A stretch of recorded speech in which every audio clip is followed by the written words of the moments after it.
Le Eugénie Bastier, c'est à vous. Bonjour Eugénie. Bonjour Dimitri, bonjour à tous. À propos de Sciences Po, vous revenez ce matin sur la fièvre qui gagne, alors non pas seulement Sciences Po, mais les universités occidentales en grand nombre au sujet de Gaza.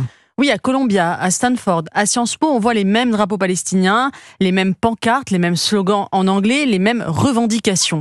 Ni le traitement des Ouïghours en Chine, ni la guerre en Ukraine, ni les attentats qu'ont subis leur pays n'ont mis les étudiants occidentaux dans de tels états. Non, c'est le conflit israélo-palestinien qui les déchaîne. Alors pourquoi ? Il faudrait peut-être regarder ce qu'ils étudient pour mieux comprendre ce qui les mobilise. Comme le fait remarquer le chroniqueur au New York Times Ross Douthat, dans la plupart des universités américaines comme Columbia, et par incidence Sciences Po qui s'est américanisée, l'histoire politique, intellectuelle et littéraire du XXe siècle se réduit aux préoccupations des progressistes, la race, le genre et le climat. La colonisation y est enseignée comme l'alpha et l'oméga des corpus. Orwell n'est pas là, ni Solzhenitsyn. On fait lire les essais de Hannah Arendt sur la guerre du Vietnam, mais ni les origines du totalitarisme, ni Eichmann à Jérusalem. Le conservatisme est exclu des programmes. Le progressisme, lui, est enseigné. L'obsession identitaire a fait son nid sur les campus. Elle trouve en Israël, désigné comme un État colonial, son exutoire pratique. L'État hébreu devient le bouc émissaire de l'intersectionnalité incubée dans les programmes. On pourra vous rétorquer, Eugénie, que les révoltes des étudiants ont toujours existé. Alors les jeunes ont-ils toujours été des petits cons ? C'est ce que font remarquer aujourd'hui certains relativistes qui affirment qu'il faut bien que jeunesse se passe.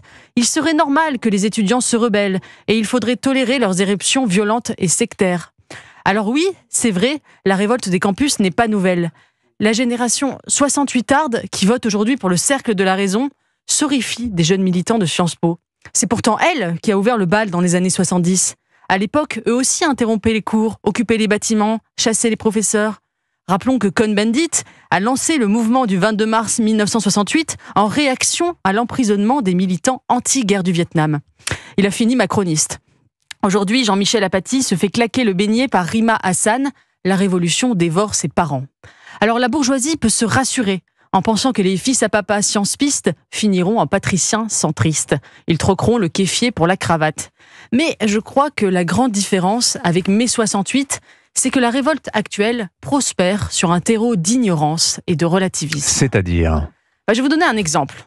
Un professeur américain a posé à des étudiants qui étaient d'accord avec le slogan anti-Israël « From river to the sea », du fleuve à la mer, la question suivante. De quel fleuve à quelle mer ? Moins de la moitié d'entre eux savaient nommer le fleuve et la mer en question. Et quand on leur mettait sous les yeux une carte montrant qu'Israël disparaîtrait complètement si leur slogan devenait réalité, ils étaient 75% à changer d'avis. Le wokisme prospère sur l'inculture. Mai 68 était une révolte d'idéologues, 2024 est un happening d'analphabètes. Alors oui, depuis mai 68, les universités occidentales sont le théâtre de manifestations violentes.